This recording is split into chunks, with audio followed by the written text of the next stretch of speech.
Graças e paz, irmãos e irmãs, sejam todos e todas bem-vindos mais uma vez para a nossa leitura comunitária do Evangelho de Marcos. Que a graça e a paz do Senhor esteja sobre todos vocês, sobre todos nós, que o Senhor continue soprando seu Espírito sobre nós para a reflexão do seu Evangelho.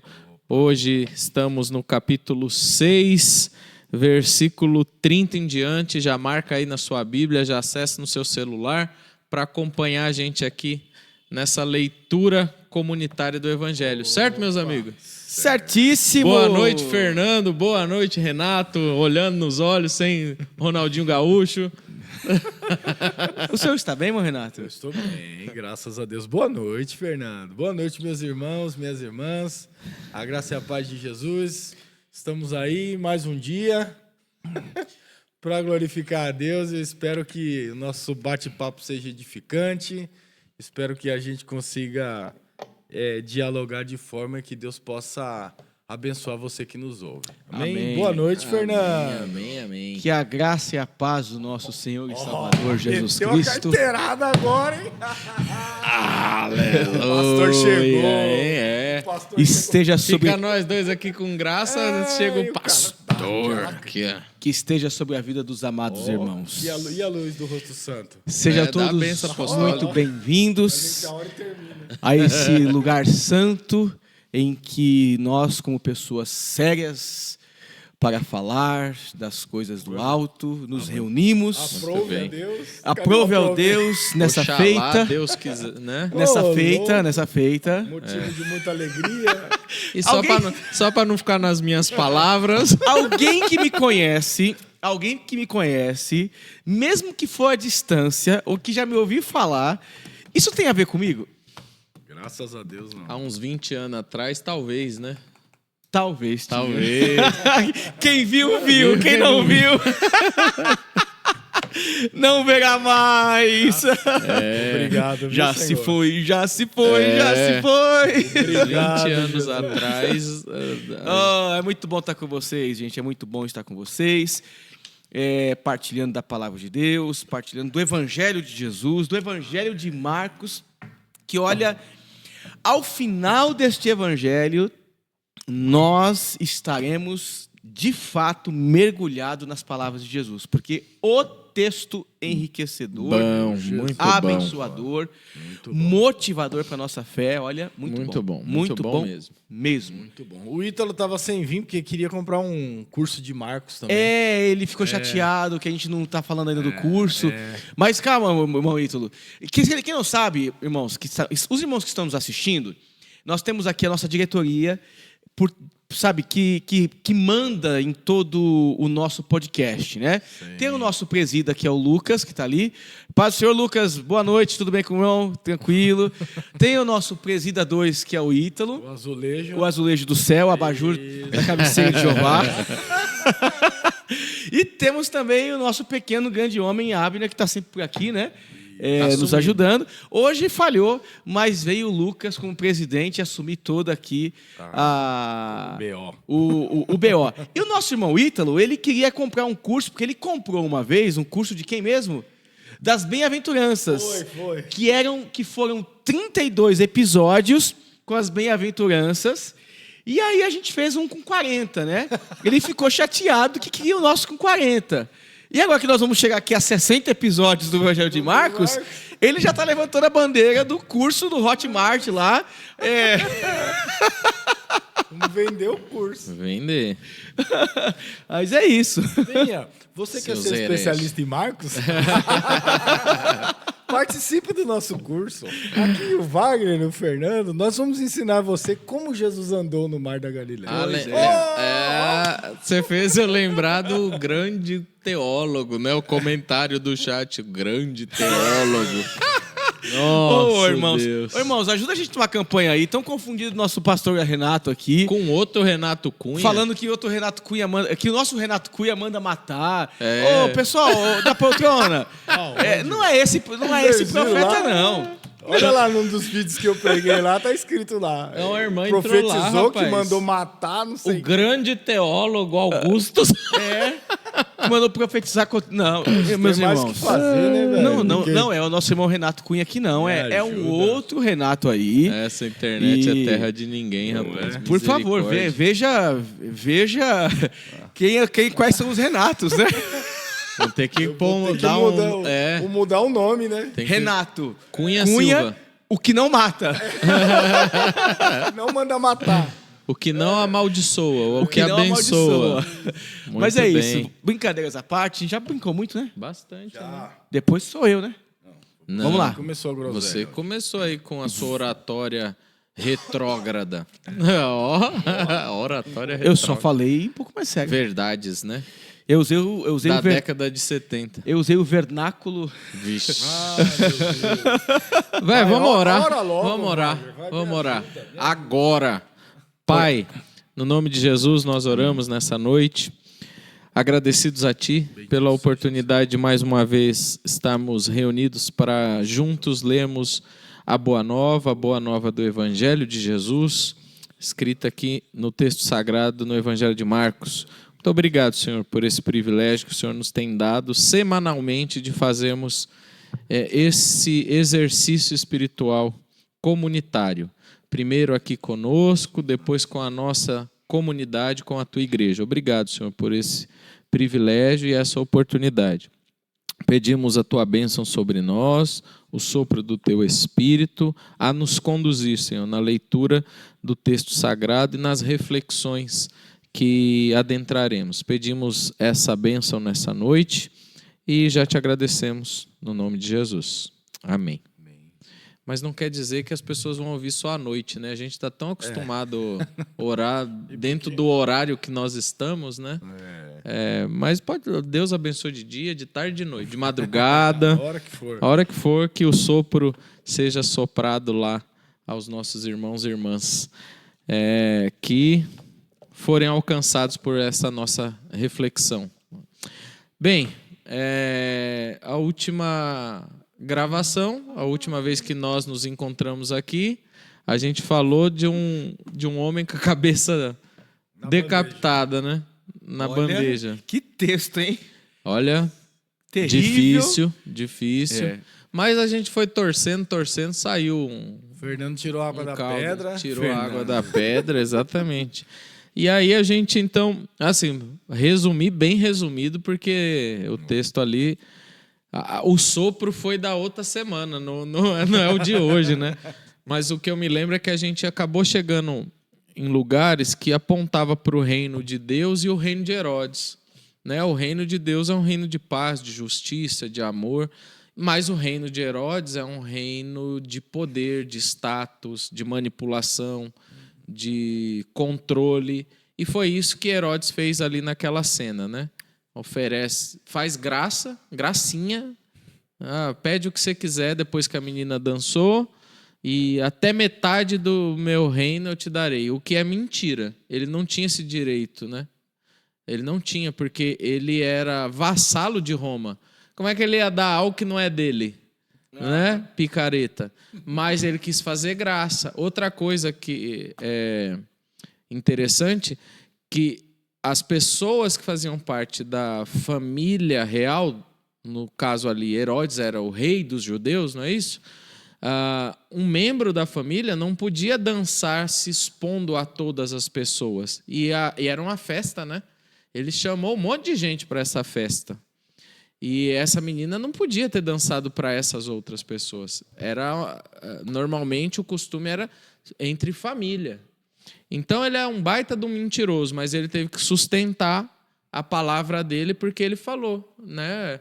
Pode pedir o que você quiser. E a menina, então, mal orientada, mal mentoreada pela mãe, pede a cabeça do coitado João Batista, né? E aí a gente chegou, resumindo, nessa conclusão, que o reino de Deus é de outra raiz, de outra vertente, de outro lugar, baseado no amor. Mas o reino dos homens tem esse narcisismo, esse egocentrismo enraizado, né? Onde o que eu quero eu faço e pronto, acabou. Sim. Então, mesmo ele tendo temor de Deus, porque ele teme fazer isso, ele não queria fazer isso, Porque o texto diz que ele ouvia João Batista e as palavras de João Batista mexia com Herodes, né? Mas mesmo assim, para sustentar o seu orgulho, ele tira a vida então de João Batista. E aí a gente chega no texto de hoje, que eu acho que é mais tranquilo de lermos, mais tranquilo de analisarmos, refletirmos, do que o texto anterior. Contudo, Deus foi bom, misericordioso, gracioso e nos soprou mais uma vez o seu Espírito. Glórias. Aleluia, hein? Maravilha, Vamos para o hein? texto. Leiai-vos. Leiai-vos. Leiamos. Capítulo 6, versículo 30. Esse meu leiai-vos, né? Falai-vos, criai-vos, levantai-vos, Oremos. orai-vos. Versículo 30. Os apóstolos reuniram-se a Jesus e lhe relataram tudo o que tinham feito e ensinado. Havia muita gente indo e vindo, ao ponto de eles não terem tempo para comer. Jesus lhes disse: venham comigo para um lugar deserto e descansem um pouco. Então eles se afastaram num barco para um lugar deserto, mas muitos dos que viram retirar-se, tendo-os reconhecido, correram a pé de todas as cidades e chegaram lá antes deles. Quando Jesus saiu do barco e viu uma grande multidão, teve compaixão deles, porque eram como ovelhas sem pastor. Então começou a ensinar-lhes muitas coisas. Já era tarde, e por isso os seus discípulos aproximaram-se dele e disseram: este é um lugar deserto e já é tarde. Manda embora o povo para que possa ir aos campos e povoados vizinhos comprar algo para comer. Ele, porém, respondeu: deem-lhes vocês algo para comer. Eles lhe disseram: isto exigiria 200 denários. Devemos gastar tanto dinheiro em pão e dar-lhes de comer? Perguntou ele: quantos pães vocês têm? Verifiquem. Quando ficaram sabendo, disseram: 5 pães e 2 peixes. Então Jesus ordenou que fizessem todo o povo assentar-se em grupos na grama verde.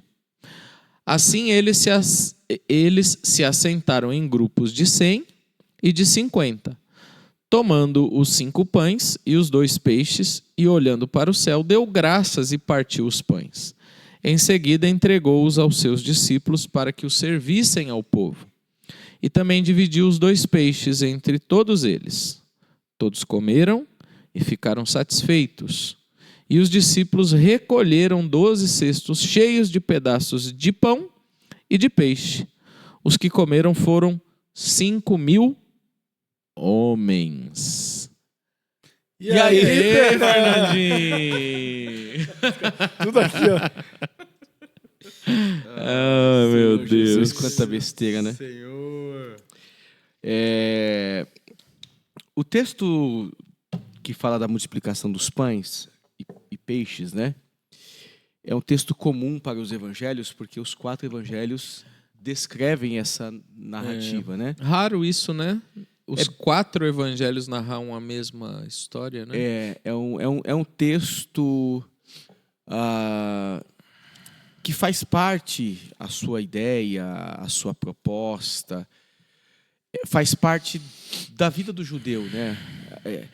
Me parece que o que Jesus, enfim, vai revelar aqui, o que o texto vai nos revelar, é um texto que está inserido em um contexto muito próprio do dia a dia de cada judeu, de cada viajante, de cada pessoa que saía de sua casa sabendo que iria ficar por muito tempo fora de casa.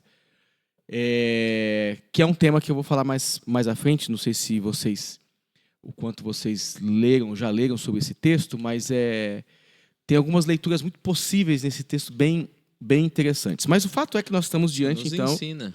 Por favor, né? de Aos um... seus pés, de um... Vossa Excelência. Ai, meu Deus, professor. Eu tô até vendo aqui, ó, são poucos os textos que os 4 evangelhos citam, né? Citam, né? Assim. Mas o texto começa falando sobre apóstolos, demonstrando a todos nós que lemos aqui o Evangelho de Marcos, que é um texto que, de fato, ele é escrito cronologicamente muito depois dos seus acontecimentos. É um texto, né, que é reproduzido pela boca de quem foi apóstolo, mas quem está escrevendo está num tempo muito diferente do que da história de vida ou da vida, né, ali, da existência desses homens importantes do movimento de Jesus. Então, nós temos aqui já a antecipação da expressão apóstolos, né, sendo reforçada aqui no texto. O que surge indicando justamente que o texto pertence a um período e quem escreve, de fato, está olhando para um apóstolo genuíno, né? E aí surge um outro ponto no texto, inicialmente, que é a questão do ensino, que é a palavra-chave desse evento milagroso, carismático, que remonta a muitas coisas, né? Que remonta à Santa Ceia, que remonta a alguns aspectos do Antigo Testamento. Então, é um texto muito bonito, que vai tratar, a priori, de uma demanda, de uma questão em que as pessoas já estavam muito acostumadas, né, em ter pão e em ter peixe ao longo do seu dia para se alimentar, para comer, por conta das suas longas viagens. Então, os 4 evangelhos descrevem uma história muito, muito bonita. Bonita no sentido de pessoas estarem identificando em Jesus, ou, melhor dizendo, identificando nos ensinos dos apóstolos a mensagem de Jesus, porque é isso que eles estão fazendo, né? Os apóstolos voltaram à presença de Jesus e lhes relataram tudo o que tinham feito e ensinado. Então, a gente já tem aqui a capacidade desses homens de ensinar o que Jesus, de fato, tinha falado, reproduzir, né? É o que o mestre espera, né? A reprodução daquilo que ele passou para os seus discípulos. Isso é muito bacana, você ver essa disponibilidade dos discípulos não somente seguirem aquele que realiza milagre, mas falarem daquele que realiza milagre e também ensinarem como ele ensinou, né? E dentro disso que você está falando, tem uma construção teológica aqui, né? Porque o texto do João Batista parece que ele é enxertado no capítulo 6. Porque lá no versículo 6 do capítulo 6, Jesus envia os 12. E o ser enviado é os apóstolos. O que é ser apóstolo? São aqueles que são enviados. Sim. Mas aqui, no versículo 6 em diante, a palavra apóstolo não aparece. Não aparece ainda. Mas aqui no versículo 30 ela já aparece. Então tem uma construção, né, teológica do autor do Evangelho de Marcos. Ele está fazendo essa conexão, né? E aí, então, por isso que o trechinho aqui do João Batista parece que é enxertado, porque parece que a ideia é uma continuação. Eles foram enviados, fizeram algumas coisas, e aqui no 30, e aí eles voltaram relatando o que eles fizeram, né? Então é isso que o Fernando costurou aí. Em outras palavras, eu estou só amarrando o Não, ponto. você está explicando o que eu não fui capaz de explicar com tanta lucidez como você. Não. Ele tá resumindo, é o ministério dele, cara. Ele tem a capacidade de, tipo assim, deixa eu explicar o que você não conseguiu. Você falou aí, mas deixa eu... Vou resumir tudo isso. Amém. Vai, Renato, ajuda aí a sair dessa saia justa. O que eu acho legal aqui é que você Deixa eu ver se o Vasco ganhou do Botafogo. Ai, meu Deus do céu. Pera aí, continua. O que é legal do Só texto por quebrar o clima. é que você consegue perceber que... É claro que não dá pra gente saber quanto tempo eles passaram fora, né? E você consegue ver que essa junção que o Fernando fez, ela começa a ganhar corpo e parece que o texto não encaixa de fato um dentro do outro. Mesmo se você tirar o Herodes da conversa, não é exatamente porque a autoridade que Jesus deu lá foi para expulsar demônio e chamar o arrependimento. E o ensinamento que está tendo aqui parece que é exatamente uma coisa que é um dito posterior, né? Um escrito que vem.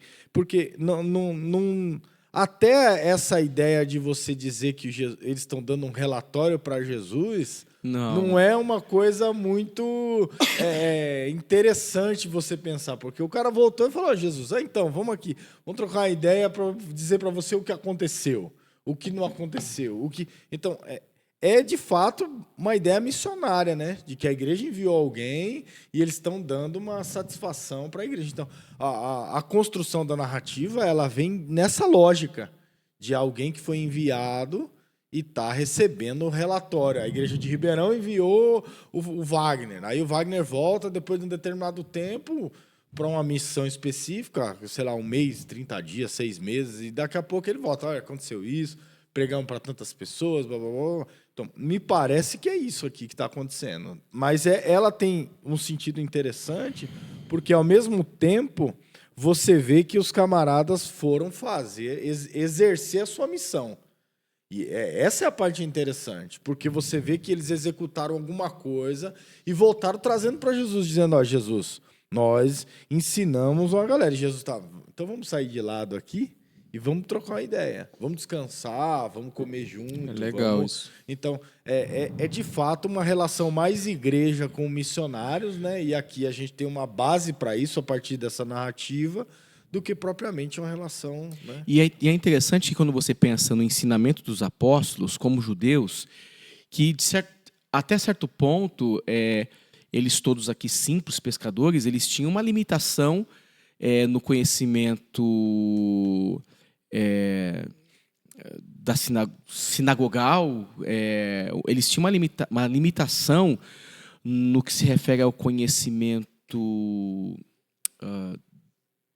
como mestres e como vou usar a palavra teólogos do Antigo Testamento, né? Sim. Eles sabiam de tradição, eles sabiam de certos rituais do Antigo Testamento, e aqui eles estão ensinando, e aí vem talvez a grande questão que nos coloca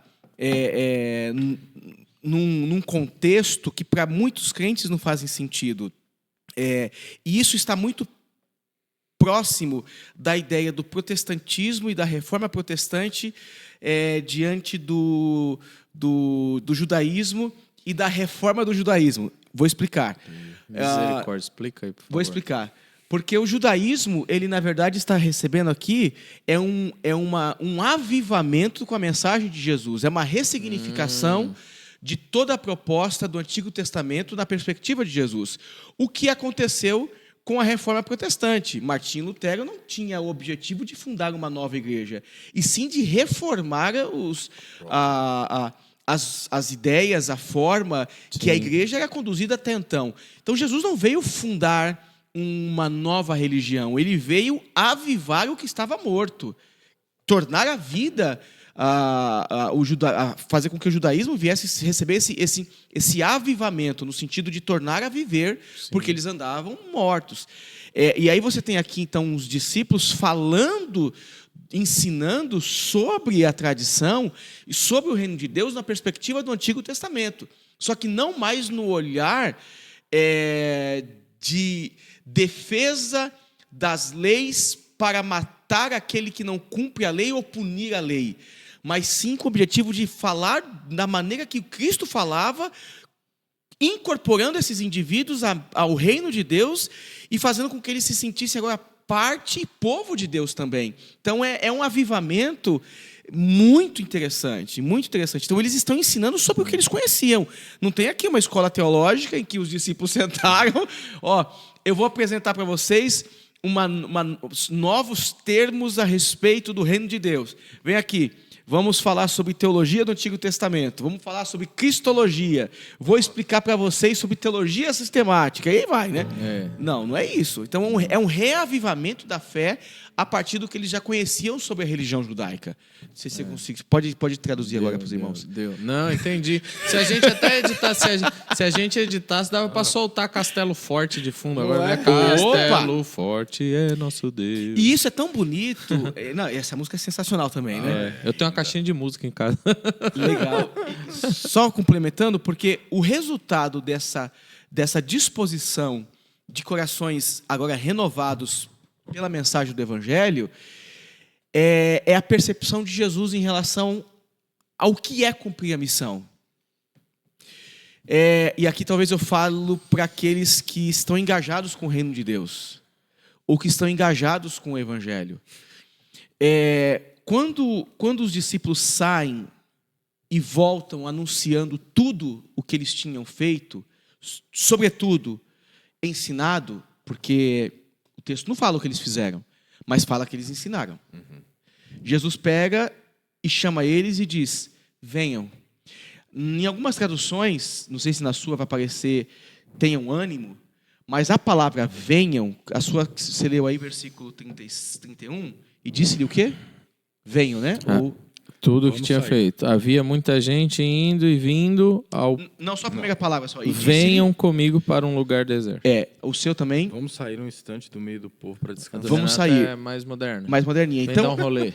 A palavra venham, ela na tradução no grego, ela é ânimo. Então, a proposta de Jesus, quando diz, olha, venham repousar um pouco, não é somente um descanso porque vocês estão cansados com a viagem. É que vocês precisam de ânimo por conta de tudo o que aconteceram. É uma reposição de energia anímica, né? Inclusive. Eles vão ser dotados ou cheios. Junguiano. Junguiano. Eles vão ser cheios. A proposta de Jesus é que eles sejam cheios de ânimo, porque a caminhada, o exercício da missão, os levou a doar parte de si. Então venham para cá e recebam ânimo. Isso é muito interessante. Louco, demais. É muito interessante.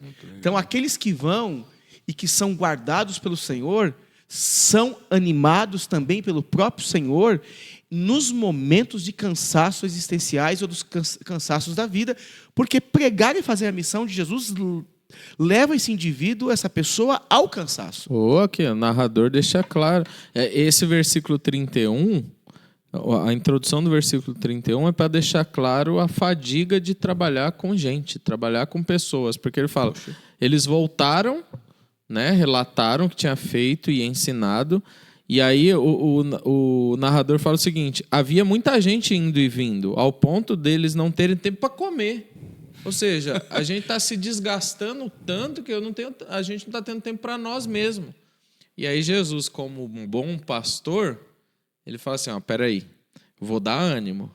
Para dar ânimo, vocês precisam vir comigo. Vem comigo, nós vamos para um lugar tranquilo, deserto. Ou seja, a região era de ermo, de muitos lugares vazios, né, de retirada. Havia os vilarejozinhos, mas havia espaços, campos. Vão para esse lugar para vocês descansarem um pouco. Porque lidar com gente desgasta. Lidar com pessoas cansa. Então, vamos descansar um pouco. Desde a criação, Deus nos ensina que Ele abençoa quem sabe descansar. Ele é o arquétipo desse modelo. Ele constrói em 6 e no 7º tira um ronco. Tira um ronco. Então, não é verdade? Descansa.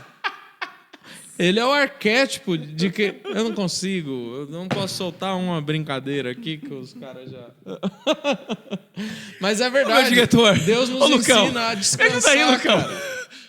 Mas E eu acho que, ao mesmo tempo, você consegue perceber, pelo que o Fernando está trazendo, é bem interessante porque você consegue perceber que há uma lógica de você, como um pastor, como quem está envolvido na obra, estar desanimado. Isso daqui é legítimo. O texto mostra que isso é legítimo. Você pode estar desanimado, você pode sim estar cansado. Você pode, como muitos, até estar à beira de uma depressão, se não estiver depressivo. Como a gente vê alguns que chegam até a se suicidar. Então, eu acho que é legal você perceber a humanidade de um trecho bem pequeno como esse e perceber que há uma lógica interessante de que Jesus está dizendo para o camarada que a gente vai de verdade ter momento de exaustão. Momento de talvez você dizer, poxa, mas eu fui lá, me doei, expulsei demônio, preguei, o povo se arrependeu, mas eu estou agora meio desanimado, meio sem rumo, como o Fabinho falou domingo, a minha fé está meio oscilando e o que é isso que está acontecendo? Então, é legal porque esse é aquele momento da pessoa perceber que você precisa, em algum momento, sair do lugar e reorganizar, redirecionar o seu entendimento, pensar de outra forma, encontrar Jesus de algum jeito que faça como fez a mulher do fluxo de sangue, né? do poder para reorientar a vida dela. Eu acho que é muito legal esse texto aqui que o Fernando traz, essa lógica do descanso, para que em algum momento você perceba isso. Eu acho que hoje a gente não tem muito essa lógica. Eu acho que a gente tem um excesso de informação. Não que a gente seja mais inteligente, né? Porque isso não quer dizer nada. Não. Que às vezes mais desinforma do que informa. Então, eu acho que a gente precisa, em algum momento, falar assim, não, eu preciso de verdade descansar, eu preciso de verdade olhar como é que está o meu ânimo, como é que está a minha disposição, como é que está a minha fé, o que a gente está fazendo com o Evangelho. E eu acho que, em alguma medida, também fazer o contrário, porque Jesus está diante de uma situação em que a gente precisa descansar, mas o povo está insistindo, é o clamor da multidão. E às vezes eu acho que tem os outros extremos também. Tem gente que só quer descansar, ficou cansado faz 10 anos e ainda não descansou, entendeu? Porque eu fiz demais, porque em algum momento... Mas aí por isso deixou de fazer também. Isso é tão interessante porque a retirada de Jesus não é para acabar com a experiência do serviço, mas sim é para repor energias para continuar o serviço. Sim. A experiência do sábado, do ronco, como diz o Wagner, não é para anular os 6 dias, mas é para te habilitar para continuar os 6 dias. Então, e também isso nos mostra uma outra realidade. Os 6 de trabalho e 1 de descanso demonstra a dificuldade de se viver dentro desse local chamado planeta Terra, em que você vai ter muito mais esforços do que descanso. Muito mais esforços do que descanso. A vida em nenhum canto do planeta ou em nenhuma era da história foi mais descanso do que trabalho. Muito pelo contrário. É mais trabalho do que descanso. O pessoal das antigas, os nossos avós, por exemplo, vou falar do meu avô, saía de manhã para plantar, para cuidar de plantação, de gado, de animais, voltava no anoitecer, comia, ficava lá ouvindo o radinho. A moda sertaneja. O radinho, a AM, porque no meio do mato que você tem é um radinho a pilha ligado em alguma estação AM, que são poucas, eram poucas na época, lá onde ele morava, e geralmente ouvia a Voz do Brasil para saber de notícias da época. Só quando era mais tardar e quando não tinha família para ficar conversando, jogando conversa fora, era 8 horas da noite, estava dormindo já. Para 5 da manhã, já estava ordenhando a vaca para pegar o leite para levar para todo mundo tomar e já sair de novo para o campo para trabalhar. Essa é a vida. Essa é a vida. Então é muito mais trabalho do que descanso. Gostaríamos que fosse o contrário, né? Muito mais descanso do que trabalho. Mas Deus nunca enganou a gente com pegadinha do malandro, né? E aí não. Mas ouvindo vocês dois falar, eu olhei agora para o texto numa perspectiva que eu não tinha olhado ainda. Parece que o começo desse texto tem uma ênfase no humano. É lógico. Tem uma ênfase no que é humano. no que é ser humano. O ser humano cansa, o ser humano precisa de descanso, o ser humano continua a vida. Porque na segunda parte tem a epifania, tem o milagre, tem a manifestação divina, né? Então, de certa forma, tem um contraste no texto, né? Ele continua, né? Ele continua. Mesmo contrastando o início de fadiga, cansaço e descanso, na sequência vai para-humano, para além do humano, né?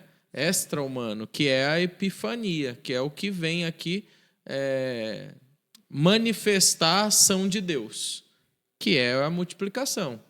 E aí, dentro do processo de multiplicação do pão e dos peixes, há algumas coisas a serem comentadas. O Fernando, lá no começo, comentou: as pessoas andavam com pão, andavam com peixe.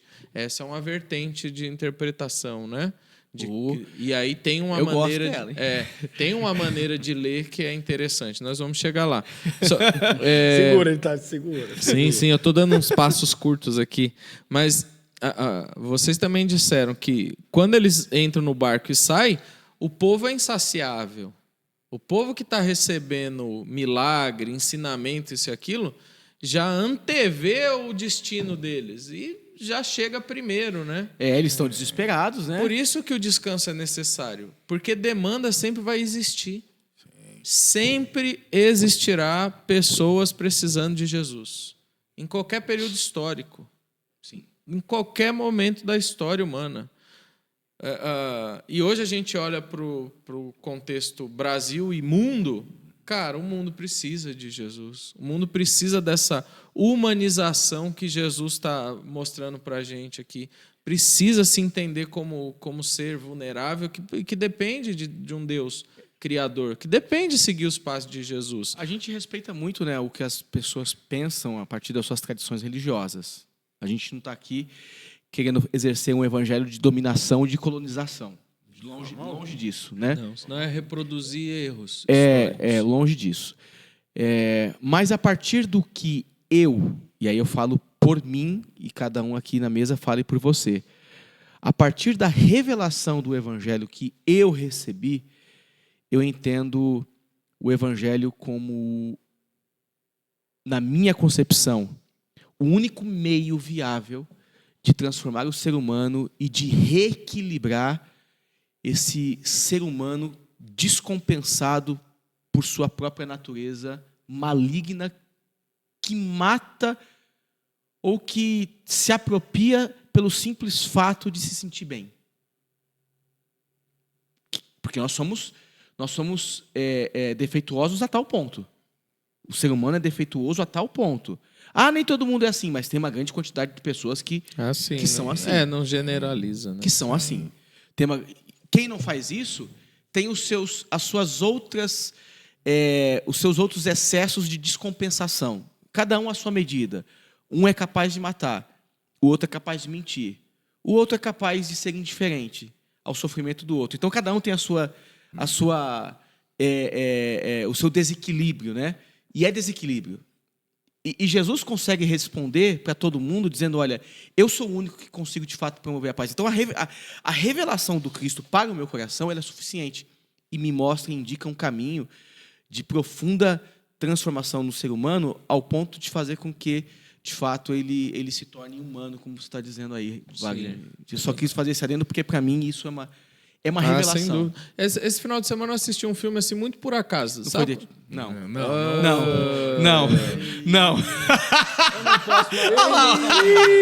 Todo mundo dando risada.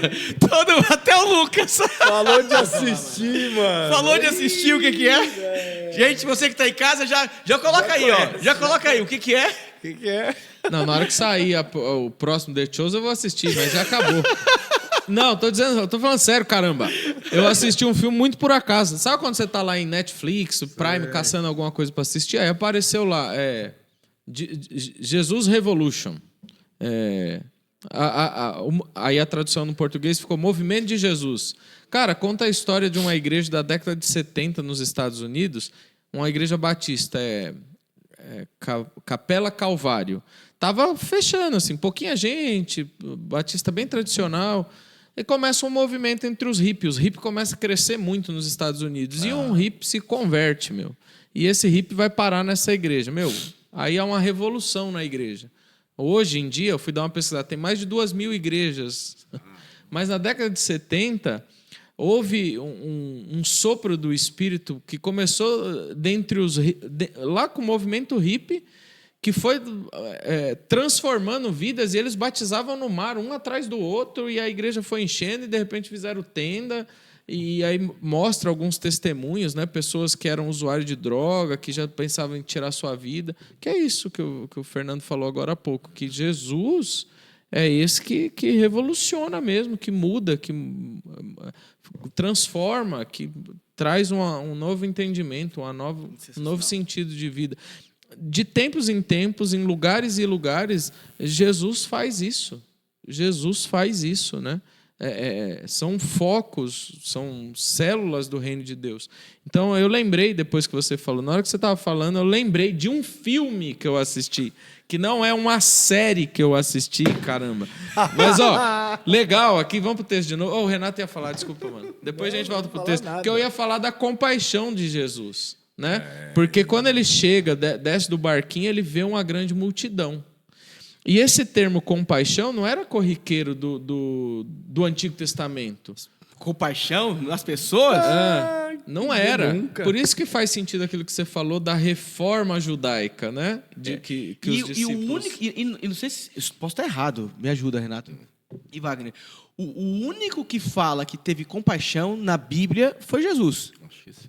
Se eu não lembro. Então, me parece que é exclusivo dele essa Se eu não me engano, esse se colocar lá no lugar, né? E ele teve compaixão. Eu acho que só Jesus que se eu não me engano, é isso, né?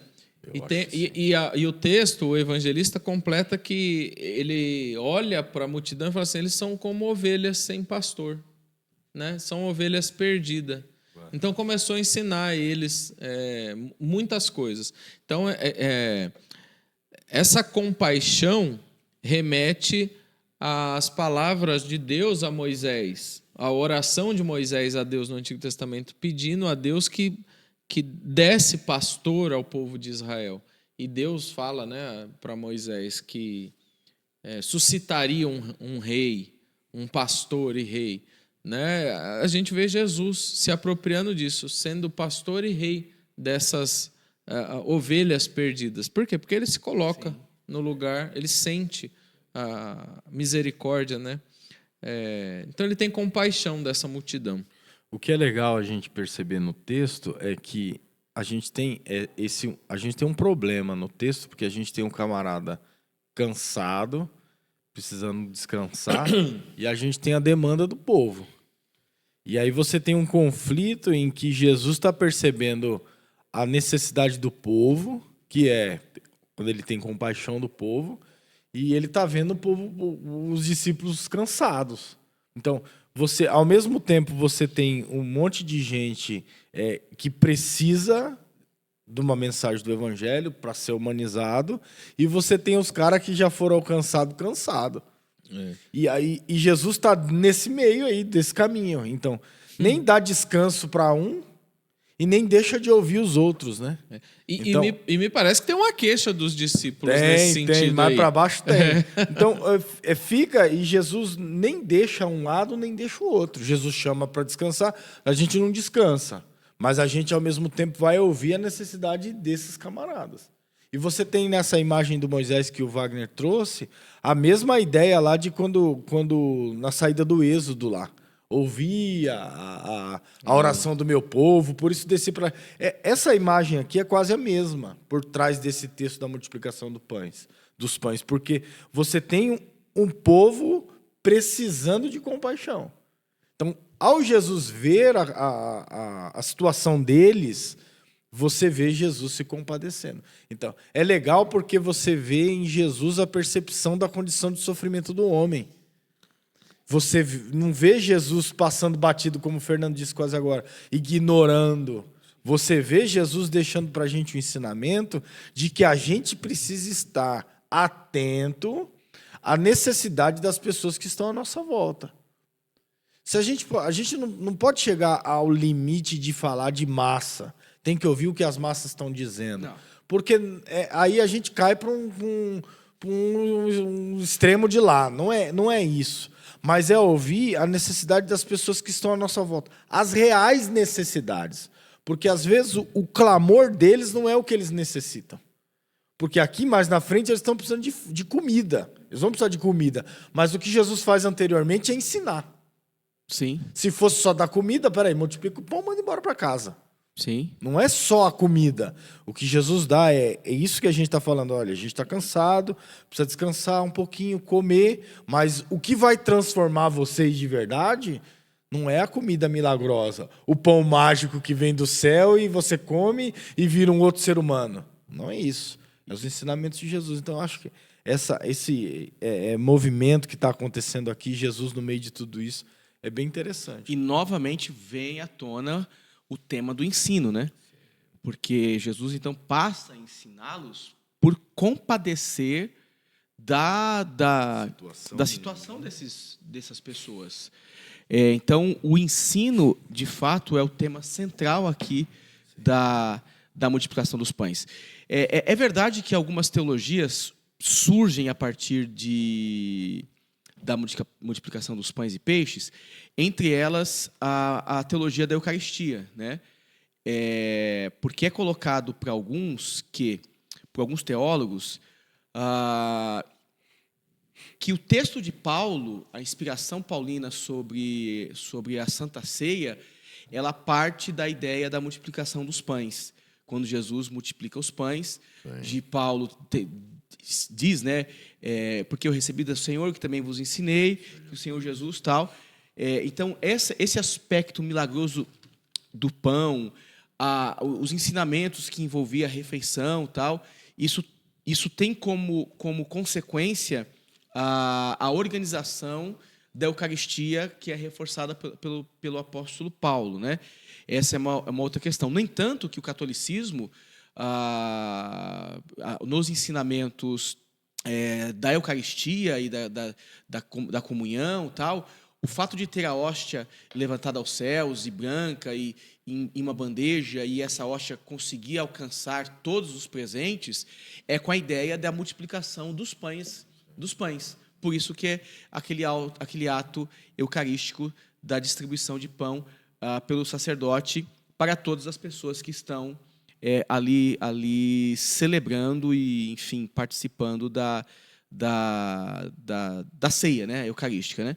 E porque a ideia dessa multiplicação também traz todo o imaginário do Antigo Testamento, né? Ixi. Traz o imaginário de Moisés, mandando pão do céu a partir do maná que vem do céu. Traz uma ideia do Eliseu também, que multiplica pães para 200 pessoas, parece 20 pão para 200 pessoas. Então, essa lógica do cuidado para a pessoa ter um alimento, ela é uma perspectiva vinda de Deus, né? Então, eles entendem que esse cuidado do sustento, do pão e de você dar graças, porque você entende que é Deus que está suprindo a gente, tá já no imaginário deles, né? Já do Antigo Testamento. Porque a gente não tem pão, então a gente está no deserto, então Deus vai mandar pão. Né? E aí a gente vem construindo essa ideia, acho que até você chegar aqui, e aí você ter em Jesus esse camarada, o Messias pastor, né? Que é o camarada que vê o povo sem rebanho, sem pastor, um rebanho sem pastor, sem direção, e agora ele se propõe a ensinar esses camaradas e dar para eles alimento. Então, essa é uma visão de um Cristo Messias, mas diferente da perspectiva deles. Porque lá na frente a gente vai ter... Lá na frente não. No Evangelho de João, a gente tem um problema por causa da multiplicação de pães, que ele dá uma outra solução, né? Porque o povo começa a ir atrás de Jesus por causa do pão. Sim. Né? E aí tem um outro desdobramento que não tem em Marcos. Então, essa é uma ideia de que o Messias veio, então a gente não precisa trabalhar. Vamos só colar no Messias que ele vai multiplicar dos 12 cestos que sobraram, multiplicar e acabou o trabalho. Tem E uma... essa ideia é corrente, né? Porque depois que Jesus morre, ressuscita, isso é reforçado. Porque aí a galera para de trabalhar mesmo, vende os bens e tudo. Então, porque assim, a gente precisa parar para pensar às vezes que as coisas não apagam de um dia para o outro. Se havia essa ideia, Não vamos mais trabalhar. O Messias chegou. Para que pão? Não Tem precisa. comida para todo mundo. Aí, beleza. A revelação do Messias é progressiva. Até a cruz, até a morte e a ressurreição. Agora que ele falou que vai voltar daqui 3 dias, por que eu vou trabalhar? Né? Então a coisa não se apaga do dia para o outro. Tem um lance legal também que eu tô rindo aqui. Achei que ele tava rindo dos meninos. Não, eu tô pensando O que no... está acontecendo? Eu tô pensando aqui no Tá tendo uma imagem ali do cidadão do céu. O cristão hippie. No texto do... Alegrão aí. Eu tô alegrão.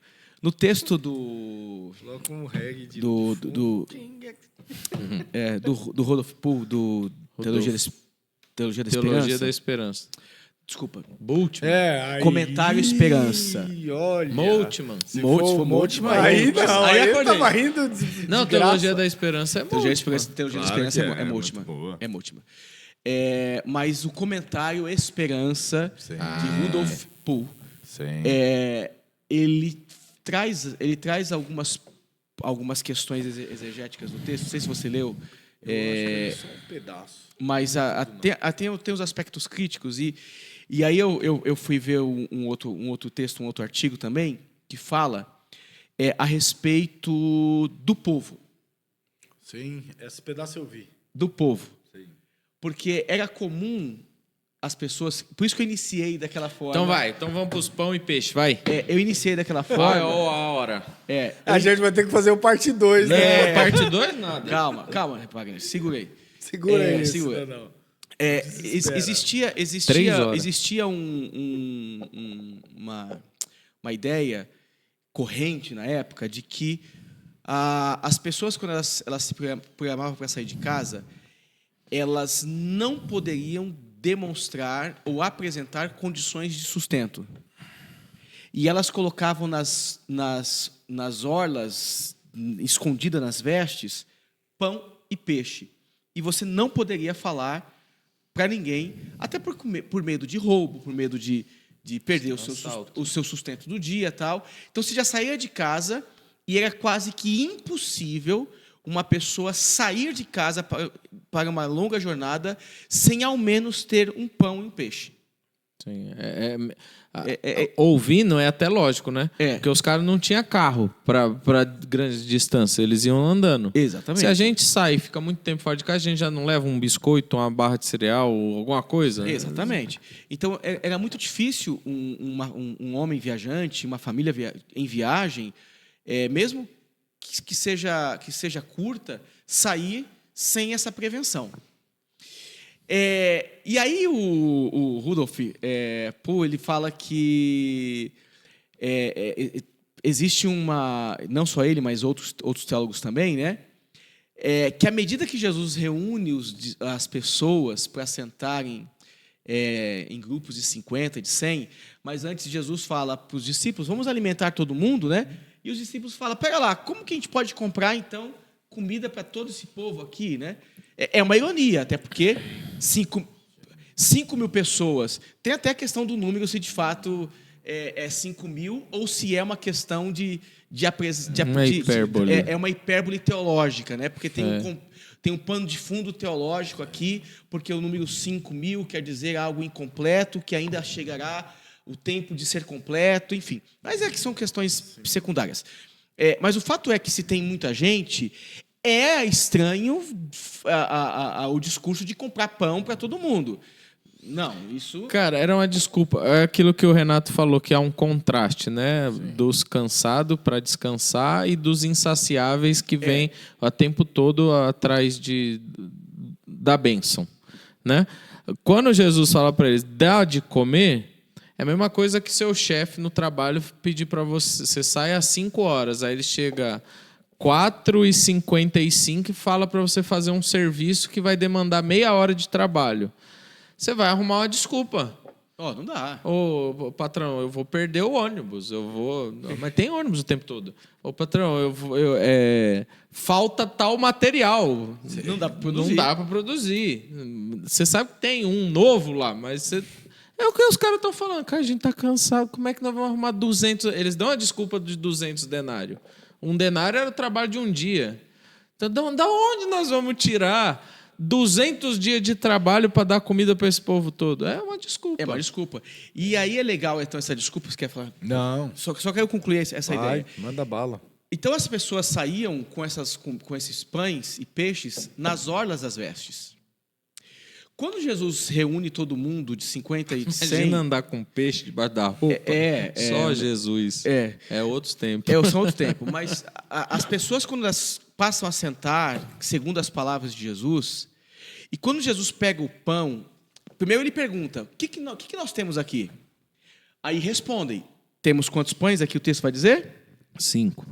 Temos quantos peixes? 2. 2 peixes. Era a comida de uma pessoa. Alguém teve corajoso. Alguém teve coragem de dizer que não saiu de casa desprovido. Então alguém teve coragem de revelar que tinha provisão do dia.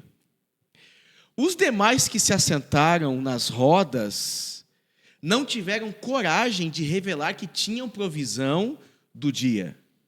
E aí Jesus pega... Eu vou dividir o meu, não. Calma. O meu é meu, mamãe que fez. Aí alguém... Minha lancheira. Escuta isso. Essa é uma linha teológica. Sim. É uma linha teológica.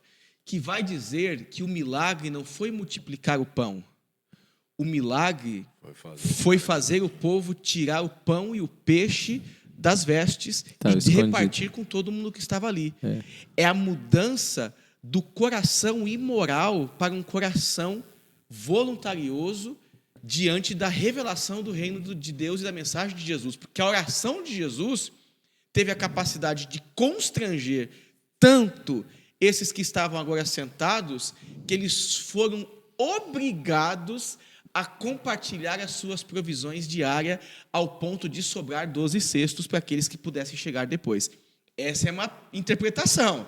Okay? Mas a mesmo... tradicional é que Jesus fez milagre, multiplicou o pão, multiplicou o peixe, tudo bem. Mas essa é uma outra interpretação, só isso, tá, gente? Mas mesmo nessa... Mas alguns estão dizendo assim, faz sentido. O próximo passo é ficar amaldiçoando outro pastor. Esse é com ele aqui, ó. Nem foi eu. É outro Renato doido aí. Mas mesmo nessa interpretação, em algum momento, se você for perceber... A narrativa do texto ela vai colocar que a multiplicação dos peixes acontece na mão dos discípulos. Esse é o ponto. E aí a gente tem dificuldade para pensar nessa forma de interpretação. Porque naquela ocasião em que você divide. Então, de alguma forma, alguém não tinha. Né? Sim. De alguma forma, tinha pessoas ali que não tinha nada debaixo da roupa para partilhar com o outro. E tinha um camarada que, de alguma forma, também poderia compartilhar. Mas o que eu acho legal dessa passagem é, primeiro, a lógica de Jesus dar para os camaradas essa coisa. Vocês precisam fazer alguma coisa. Quando Jesus diz, vocês têm que dar para eles de comer. Então, essa é uma forma de você olhar para Jesus e dizer assim, olha, Jesus, a gente precisa fazer alguma coisa diante da situação do povo. E o povo está correndo, que foi o que o Wagner disse. Olha, não dá mais tempo. Então, é alguém com compromisso e gente que não quer ter compromisso. Então, a gente justifica para fazer isso. E Jesus mostra de uma forma muito clara, é o seguinte, olha, vocês têm uma responsabilidade com eles. Então, é na mão do camarada e é nessa atitude que o Fernando falou de você pegar o que você tem e partilhar que vai acontecer o milagre.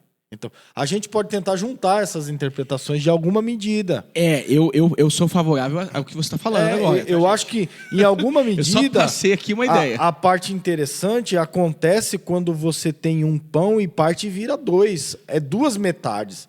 Então, a lógica do texto está na responsabilidade de você assumir a responsabilidade. E não de você arrumar uma justificativa para não fazer. É muita gente. A gente não tem comida para todo mundo. A gente não pode fazer. A gente não tem como fazer. E aí o cara faz... E a lógica da multiplicação é interessante porque você vê uma pessoa que se manifesta e diz assim, eu posso compartilhar. Começa aí. Esse é o ponto. Quando eu falo, eu posso compartilhar, alguém vai dizer assim, não, mas eu posso também. Mas eu posso ter compromisso. E alguém vai dizer, eu também posso. Numa multidão de 5.000 pessoas. E aí você, nessa coisa extraordinária de você assumir a responsabilidade da missão, de você saciar a fome dos outros, é que a coisa começa a acontecer no reino de Deus. Então, eu acho que o imperativo de Jesus dizer assim, vocês precisam cuidar deles. É aquela lógica de que, como é que está o seu irmão? Eu poderia mudar a lógica do Abel, né? Onde está o seu irmão? E o camarada diz assim, sou eu o cuidador dele? O texto está dizendo que é, né? O texto está dizendo é. Se eles estão com fome, é vocês que têm que dar comida para eles. E se o clamor da multidão é por isso, o clamor legítimo é de um rebanho sem pastor, a gente precisa ter um pastor para esse rebanho.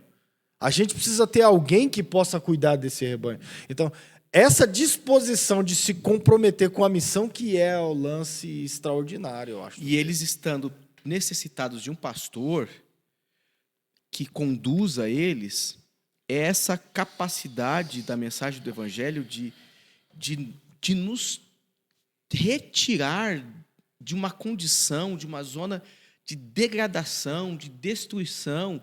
Porque quando a gente se destrói, a gente não só destrói a nós, mas aqueles que estão no nosso caminho, que participam da nossa vida, ou que vão apenas passar pela nossa vida. E quando a gente não tem a capacidade de perceber nada que está à nossa volta, a gente não só não percebe, como também te mata. É uma reação em cadeia. Eu tenho para mim, e tenho falado muito nesses últimos tempos, sobre indiferença, porque essa é a palavra que talvez defina muito as nossas atitudes, e é a palavra talvez mais fundamental que leva pessoas à destruição, seja casamento, seja relacionamento de amizades, a indiferença. E não é a indiferença diante de grandes sofrimentos, a indiferença a tudo. Porque, Renato, se eu, Fernando, me preocupasse com você e você se preocupasse comigo, nós nos preocupássemos com o outro se preocupasse conosco, eu me preocupasse com o Wagner se preocupasse com nós dois nos preocupasse. Percebe a relação fluida de troca, de reciprocidade, de evangelho, de reino de Deus? Isso é humanização. Isso é reino de Deus. Agora, quando eu fecho e pego os meus pães e os meus peixes e faço a minha roda para o meu grupo, entendendo que só o meu grupo tem fome, tá errado. As pessoas perdem o sentido da missão. Aí a gente a gente volta, né? Porque está dizendo assim, quando Jesus desceu do barco, viu uma multidão e teve compaixão. A compaixão é essa daí, é você tornar, é sofrer com, né? É você perceber o sofrimento da pessoa e sofrer porque ela está sofrendo. Então, você entende, é como que se você tomasse aquela dor para você e dissesse assim, eu vou suprir, acabar com essa dor porque eu também sinto ela. Então, eu acho que a lógica da multiplicação de pães, ela fala dentro de um detalhe muito importante, que é a nossa capacidade de continuar vivendo, que é a ideia do alimento. Então, aquilo que mantém as pessoas continuando, subsistindo, faz com que seja a função do evangelho, a partir da lógica de que a gente dá suprimento para as pessoas, para que as pessoas não parem onde estão, em que a gente ouça a dor alheia, ouça o sofrimento alheio, e a partir da mensagem do evangelho, a gente consiga dinamizar a vida dela e dar para ela motivo para continuar vivendo, ânimo para a vida, força para a vida e alimento para continuar vivendo, que seja alimento em si. Né? Eu não quero aqui com isso, Wagner e Renato, de falar que o milagre não existiu. Não, você já falou. E nem diminui. Já falei. Nós somos testemunhas. Eu já falei. Já correu? Não, eu não quero, Calma. mas eu falei. Não, eu falei, mas eu quero me explicar. Porque talvez alguém crente... Não, já era, faz recorte. Agora já foi. Já faz foi. recorte, Não, mais fede. Não vou ofender, não. Quando mais mexe, eu quero explicar porque o que acontece. Tô brincando, explica. O que eu não quero aqui, o que o texto me parece que não está enfatizando, não é na ação da multiplicação. Não, não é isso. O ensino não é esse. Não é um Deus que multiplica, porque a gente se concentra nisso. No Deus que multiplica. No Deus que multiplica o pão. Eu creio nisso principalmente diante das mais profundas adversidades da vida, como acontece com aquela mãe que tinha lá um pouco de azeite, um pouco de farinha, desesperada que seus filhos iam ser entregues para pagar a dívida do marido que morreu, e Deus vai lá e supre e transborda o azeite, e ela consegue encher vasos e vasos para pagar a sua dívida dos seus filhos e ainda sobreviver. Eu creio nesse Deus que pode fazer isso. Sim. Ele pode mover o que Ele quiser e como Ele quiser. E eu creio também que Ele pode multiplicar pães. Mas o que a gente tem que focar aqui não é nessa ação da multiplicação, mas é nessa ação do coração, que Deus mexe com o coração dessas pessoas, ao ponto delas serem capazes, né, de entregar aquilo que tradicionalmente elas não entregavam por questões de preservação da vida. Então eles estão dispostos a abrir mão das suas tradições sociais aqui, humanas. Pega lá, eu vou andar com meu pão e com meu peixe, não vou falar para ninguém, mas pega lá, Jesus está perguntando, o que eu tenho aqui comigo? Eu só tenho 5 pães e 2 peixes, mas isso é só o que eu tenho. Eu sairia de casa para manter a minha própria vida, e agora eu vou entregar a manutenção da minha vida para outro, para dividir com outros? Esse é o ensinamento. Jesus ensinou que a gente, às vezes, tem muito mais do que é necessário. E que enquanto tem um monte de gente passando fome, eu poderia saciar a fome do outro. Isso é um milagre. Você não falou heresia nenhuma. Não, eu acho que a conciliação da multiplicação como um evento milagroso de multiplicação... Ela é narrativa, está aqui, ponto. Está aí, pronto, está escrito. Agora, que isso explica em parte o milagre, explica. E não anula ele. Não. Pelo contrário, para mim, mostra mais uma vez esse lado divino humano de Cristo, de mexer com o nosso coração, de tocar nele e falar assim, é verdade. Jesus está mostrando desde sempre que o acúmulo, muito acúmulo em um, faz faltar em 2. E que quando a gente multiplica, ninguém passa fome. Cara, isso é maravilhoso. O texto vai falar, 42. Era 5.000? Contando homens, né? Porque mulher e criança podia estar lá no meio, mas era bicho. Não é contada. Por que eu vou contar? Não come? Criança e mulher não come? Come. Então aqui está dizendo que é 5.000, né? Muita gente. O versículo 42 vai dizer, todos comeram e ficaram satisfeitos. E o final do 42? E os discípulos, isso é legal também, porque o judeu tinha a prática de não desperdiçar, de não jogar fora. Então eles recolheram 12 cestos cheios de pedaços de pão e de peixe. Então tinha o suficiente. Com Deus tem o suficiente. Quem chegar depois da festa pode comer. Exato. É para quem chegar depois. E isso aqui aponta muito para a missão da igreja, né? E a missão dos apóstolos, que todos aqueles que chegassem depois dessa multiplicação iriam continuar comendo pão e peixe quando se manifesta nas mãos quando dados pelas mãos de Jesus. É isso. Todo mundo come pão e peixe. E aí, obviamente, nós estamos agora espiritualizando o texto como uma ideia mística do reino de Deus, desse alimento celestial, espiritual, do pão e do peixe, para além do físico, né?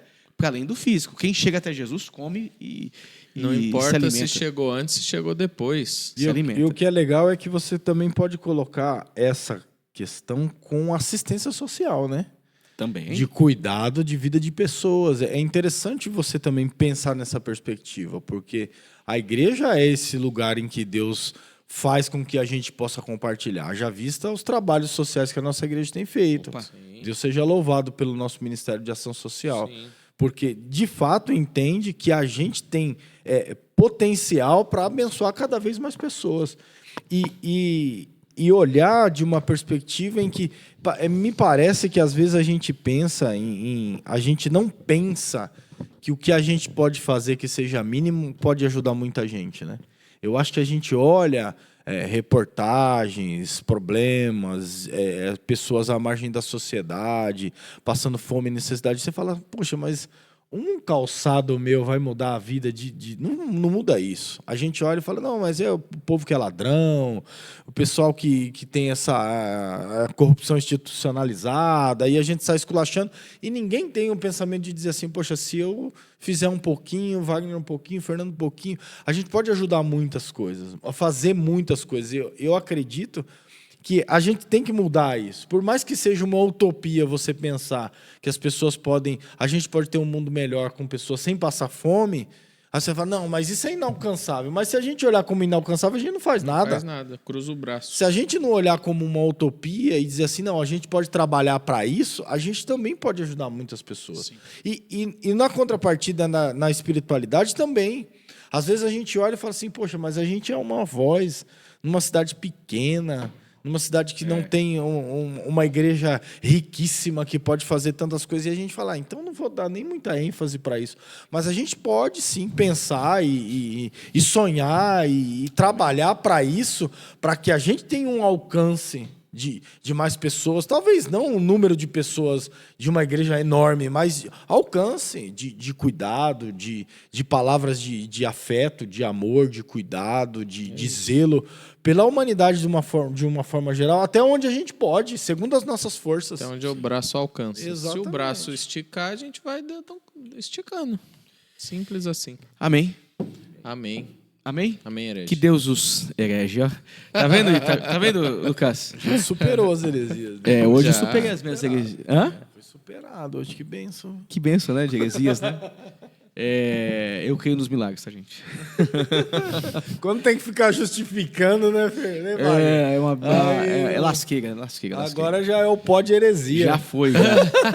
Não é mais pó de graça. Tá vendo, Ítalo? Fui falar, agora vão recortar e aí eu vou ter que me explicar. Já era. Mas você não matou ninguém igual eu matei. Você Tentei matar. Exato. A sua Tá mais pesada. tentando há muito tempo matar o grande teólogo. É isso aí, gente. Muito obrigado por todos vocês terem participado conosco nesse podcast. E nós nos encontramos aqui nesse mesmo canal, ou em qualquer horário. Que você queira. Em qualquer lugar que você queira. estiver. Estaremos com você onde você estiver. Desde que você acesse nosso canal, curta os nossos vídeos, obviamente, né? Para ser abençoado. Compartilha aí. Senão, tem um cara aqui que tem fama de bruxo. É isso, gente. Amaldiçoa. Amém, Que mano. Deus abençoe a todos. Pai, que nós te damos graças por esse tempo tão importante, tão precioso de ler a sua palavra. Muito obrigado pela vida dos meus irmãos e irmãs, Pai. Abençoe a todos quanto acessarem esse vídeo, assistirem, compartilharem conosco da sua palavra. Que todos sejam edificados no nome de Jesus. Amém. Assim abençoamos a todos os nossos irmãos e amigos no nome de Jesus. Amém. Amém. Amém. Deus abençoe vocês. Deus abençoe, meus irmãos. Fiquem na paz.